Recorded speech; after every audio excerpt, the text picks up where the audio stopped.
ایک بہن نے فرمایا کہ ان کا 6 سال کا بچہ ہے، جب یہ نماز پڑھتی ہیں تو اس لیے تاکہ وہ بچہ بھی نماز سیکھ جائے اسے اپنے ساتھ کھڑا کر لیتی ہیں اور پھر کہتی ہیں جیسا میں کرتے جاؤں تم ویسے ہی کرتے جاؤ۔ تو اب یہ چونکہ عورتوں کی طرح نماز پڑھتی ہیں تو بچہ اسی طریقے سے نقل کرتا ہے، تو کیا اس طرح لڑکے کو نماز سکھانا صحیح ہے یا نہیں؟ نہیں بہن، بالکل غلط ہے،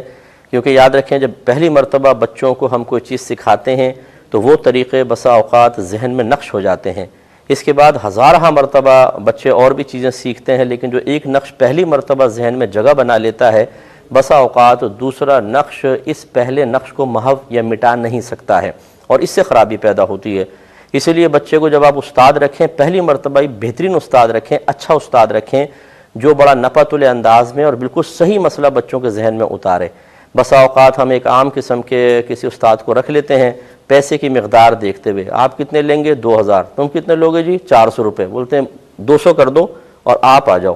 وہ اور 200 کر کے آ جاتا ہے، پھر 200 روپے میں جو وہ پڑھاتا ہے وہ پھر ہمیں پتہ ہے کہ کس طریقے سے پڑھاتا ہے، اور پھر وہ بچے کے ذہن میں غلط چیزیں نقش ہو جاتی ہیں اور آگے چل کے اس کی زندگی بھر کی عبادات پہ منفی اثرات مرتب ہوتے ہیں۔ اس لیے نبی کریم صلی اللہ علیہ وسلم کے فرمان ذیشان ذہن میں رکھیں، جب بچہ 7 برس کا ہو جائے تو اس کو نماز کا حکم دو، 10 برس کا ہو جائے تو مار کر نماز پڑھاؤ۔ اس کا مطلب یہ ہے کہ آپ پر لازم ہے کہ لڑکے کو لڑکی والی نماز 7 سال کی عمر سے پہلے سکھا دی جائے، جس کا طریقہ ہرگز یہ نہیں جو آپ کر رہی ہیں، کیونکہ آپ بھی سنت کے مطابق نماز ادا کرتی ہیں یا نہیں کرتی ہیں اللہ ہی بہتر جانتا ہے، اور پھر مرد عورت کی نماز میں فرق کی وجہ سے بچے کو یہ طریقہ ہرگز نہ سکھایا جائے، بلکہ آپ کو اچھے قاری صاحب رکھیں یا کوئی قریبی علاقے میں کوئی دیندار بچے ہیں جیسے تبلیغ دین وغیرہ کر رہے ہوتے ہیں، انہیں اپنے گھر میں بلائیں اور ان کے ذریعے بچے کو باقاعدہ نماز سکھائیں، اور نماز کی کتاب بھی بچے کے پاس ہونی چاہیے تاکہ جو سکھایا جائے وہ اس کو وہاں پڑھ سکے یا آپ پڑھ کر اس کو سنائیں۔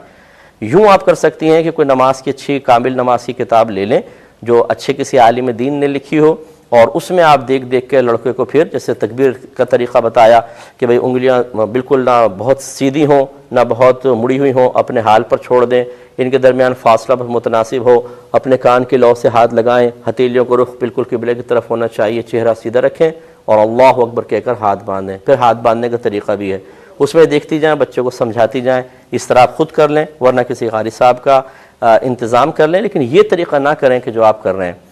تو یہ اس سے نقصان